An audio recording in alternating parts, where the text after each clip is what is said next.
building REST API. It is modern and very fast. In this video, we shall demonstrate to you how to use FastAPI to build REST API. First, to install the FastAPI, you need to install two packages. The first one is the FastAPI. Just type pip install FastAPI. The second one is the UVCon. To install, you need to type pip install unicorn standard. After you have installed the two libraries, you can import them here. From FastAPI, import the FastAPI, and you also need to import the Pandatic library and import the base model. First, we will define an apps object for FastAPI. Next, we define a class called company inherited from this base model. In this class, we have three attributes: the name, the market cap, and the PE ratio. We started with the first data, companies, with the first record, given some fictitious company name, market cap, and PE ratio. Next, we will build our first API. To build the API, you start with this add decorator app, and we are going to use the get method, and this will show the endpoint. So and after this, you can define the function for this endpoint. So we will start with a simple one, a home function, and it will just return welcome to Tertiary Courses. Next, you can go to the terminal and enter UVCon May. May is the name of this program, and column app is the object, the FastAPI object that you have defined. And then dash reload, it will always try to reload the latest changes in your program. Next, you can go to the web browser and open localhost with the port number 8000. And you can see the message is displayed on the web browser.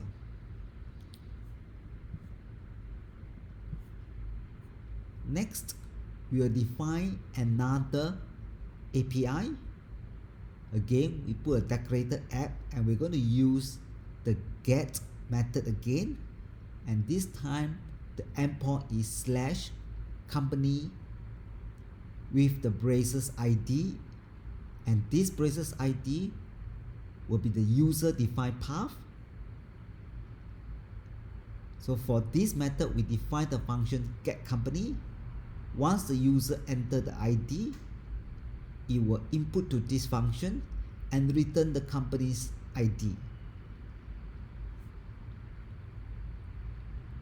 So let me demonstrate company, and we have one record for company. We'll just click one, and you can see the data is displayed on the web browser. You can also go to the localhost column 8000 /docs, and you can see all the API is displayed over here.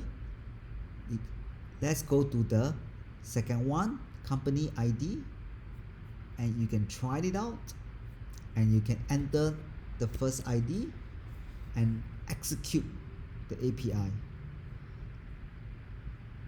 On the response, you get a curve function, you got the request URL, you got the status code 200, and this is the response body with the data, and this is the response header.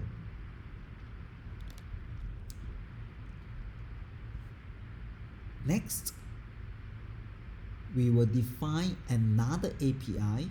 Again, we are going to use the get method, and the endpoint is company by name, and this time we're going to use the query method to enter the name of the company.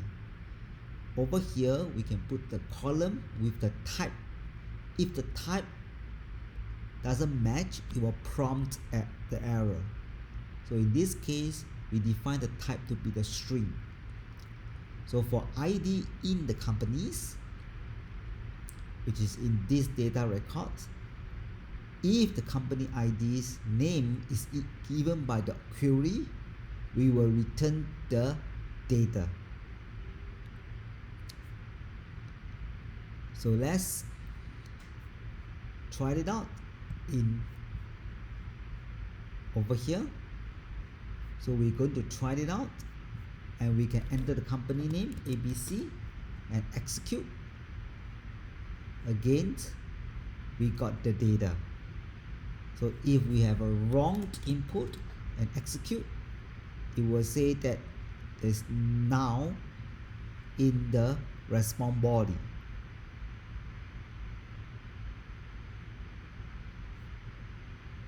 Now let's move on to the next API. This time we're going to change the method to post, and this is the endpoint with the parameter defined by the user ID, and this ID is entered to the function create company. So post is typically used to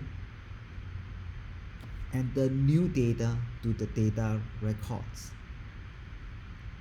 So we will, and we also have another input, the company, which the type company, which is defined by this class over here, and the company's ID is equal to the input, and we're going to return back the company's ID. Let's try it out.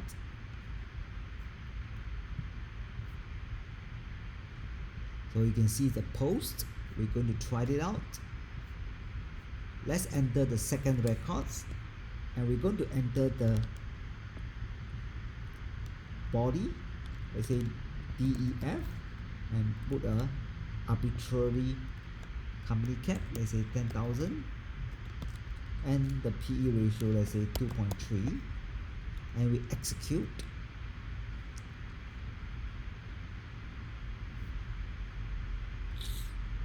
Again, the status code is 2000, it means success. Let's go back to now to this API, and now we're going to change the ID to 2 and execute. We will get the new data record. Next, we are going to demonstrate how to use put API. So put is for updating the record. So this is the endpoint update company with the ID parameter, and we're going to have a function that allow us to check if the ID is it in the existing records. If it's absent, then you'll prompt an error. If it is not in the existing record, then it is in the existing record, it will update the record. Let's give it a try.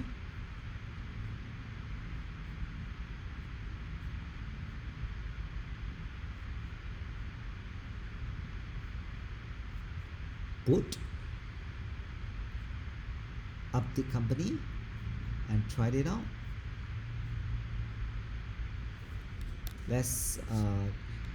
try a ID of 3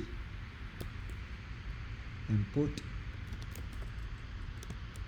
ABF and 20,000 and 1.4 and execute, and you prompt the error say item not exist. So let's go back and change to 2 or 1. Let's change to 1 and execute. So now the record 1 is updated. We can go back to this API to check it, execute, and we can see the record has been updated. The last API that we're going to demonstrate is this delete method. So the endpoint is delete company with the parameter ID. So if the ID is not in the company, you will say your prompt error say it does not exist. If it exists, we will delete this record and then return success company is deleted.